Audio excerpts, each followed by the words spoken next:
అన్ని గోబల్స్ తప్ప ఏమి కూడా లేదు. అంతా చట్టబద్ధంగా న్యాయబద్ధంగానే జరిగింది తప్ప ఎక్కడ కూడా అవకతవకలు లేవు, తప్పు అంతకంటే లేదు. ఇప్పుడు మనం చూస్తలేమండి, కాళేశ్వరం మీద ఒక కుట్ర, దీని మీద ఒక కుట్ర, పూటకోటి ఓ లీకులు, ఓ ఎంక్వైరీలు, ఓ సిట్టులు, లేకపోతే సిఐడీలు, లేకపోతే విజిలెన్స్ ఎంక్వైరీలు, ఇవి తప్ప ఈ రోజుకు 2 నెలలైంది. ఏ ఒక్కటన్నా ఒక్క విషయంలోనైనా బీఆర్ఎస్ హయాంలో తప్పు జరిగిందని రుజువు చేశారా? ఏ ఒక్క విషయమైనా బయట పెట్టగలిగారా? కానీ ఇవాళ మీరు ప్రజలకు ఇచ్చిన హామీలు అమలు చేయక మీరు చేస్తున్న అవినీతి కుంభకోణాల చిట్టా రోజుకొకటి బయటకు వస్తుంటే ఇవాళ మీరు మాట్లాడలేకపోతున్నారు. నిన్న లిక్కర్ స్కామ్ బయట పెట్టినా ఒక్క మంత్రి గారు ఏందేందో మాట్లాడింది తప్ప నేను అసలు సూటిగా నేను చేసిన ఆరోపణల మీద మంత్రి గారు సమాధానం ఇచ్చారా? ఇవ్వలేదు. ఆయన ఏదో పాత వెనకట ఇట్లన్నట్టు కదా అట్లన్నట్టు కదా అని మాట్లాడింది తప్ప నేను సూటిగా ఈ ప్రభుత్వంలో ఒక్కొక్క బ్రీవరీకి ఎంత వసూలు చేస్తున్నారు, ఎవరు వసూలు చేస్తున్నారు, ఎవరెవరికి ఎన్నెన్ని తీసుకుంటున్నారు స్పష్టంగా నేను బయట పెట్టాను. బీర్ కంపెనీలకు నీరు సరఫరా చేస్తూ రైతులకు క్రాప్ హాలిడే ప్రకటించారు. 70,000 ఎకరాలకు ఉమ్మడి మెదక్ జిల్లాలో క్రాప్ హాలిడే ప్రకటిస్తూ మరి బీర్ కంపెనీలకు మాత్రం నిరాటంకంగా నీళ్లు ఇస్తున్నారు. అంటే బీర్ కంపెనీల మీద ప్రేమ ఎందుకు, రైతుల మీద ఎందుకు లేదు అని నేను స్పష్టంగా అడిగిన, దాని మీద సమాధానం లేదు.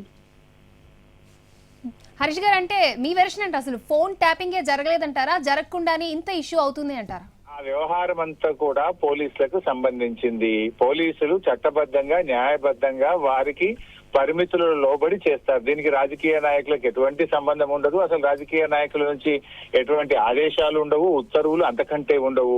భారతదేశ ప్రభుత్వం ఎట్లా చేస్తుందో, అన్ని రాష్ట్రాల ప్రభుత్వాలు ఏ రకంగా వ్యవహరిస్తున్నాయో మన రాష్ట్ర ప్రభుత్వంలో కూడా పోలీస్ అధికారులు తమ వృత్తిలో భాగంగా తమ నియమ నిబంధనలకు లోబడి చేస్తూ ఉంటారు. అది పోలీసుల వ్యవహారం తప్ప రాజకీయ నాయకులకు పాలకులకు అసలే సంబంధం ఉండదు.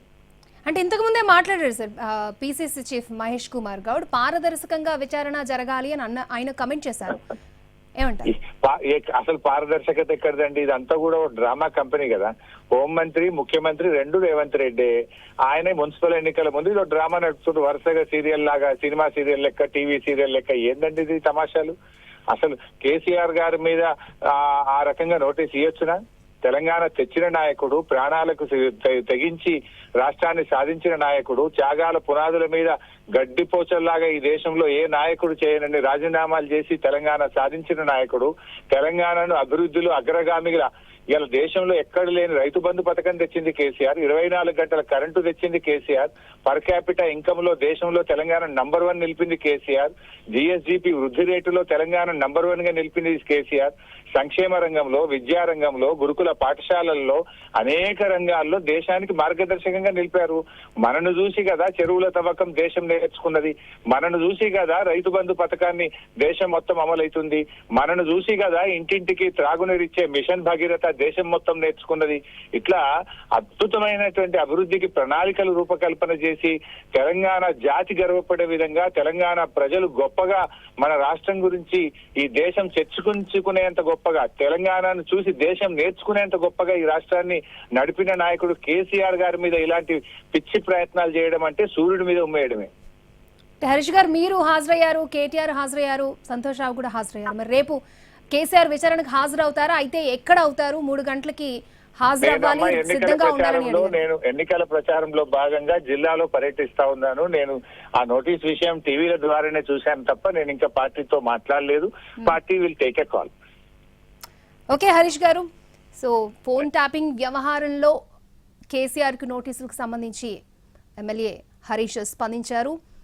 రేవంత్ రెడ్డి దిగజారుడు రాజకీయాలు చేస్తున్నారంటూ కూడా ఆయన మండిపడ్డారు. అధికారం శాశ్వతం కాదని గుర్తు పెట్టుకోవాలంటూ కూడా హరీష్ ఆయన రేవంత్ రెడ్డికి సూచించడం జరిగింది. ఎన్ని డ్రామాలాడినా రేవంత్ రెడ్డిని మేము ప్రశ్నిస్తూనే ఉంటాం, సిట్ విచారణ జరుగుతుంది, ఒకటి బయటికి మరొకలాగా లీకలు ఇస్తున్నారు అంటూ కూడా ఆయన ఆరోపణలు చేశారు. కేసీఆర్ను రాజకీయ కక్ష సాధింపులో భాగంగానే వేధిస్తున్నారు, ప్రజల దృష్టిని మళ్లించేందుకే నోటీసులు ఇచ్చారు, అలాగే మున్సిపల్ ఎన్నికల ముందు ఒక మురికి డ్రామాలు ఆడుతున్నారు అంటూ సిట్ పేరుతో చిల్లర డ్రామాలు చేస్తున్నారంటూ హరీష్ ఈ ఫోన్ ట్యాపింగ్ వ్యవహారంలో కేసీఆర్ కు నోటీసులు ఇవ్వడంపై స్పందించారు.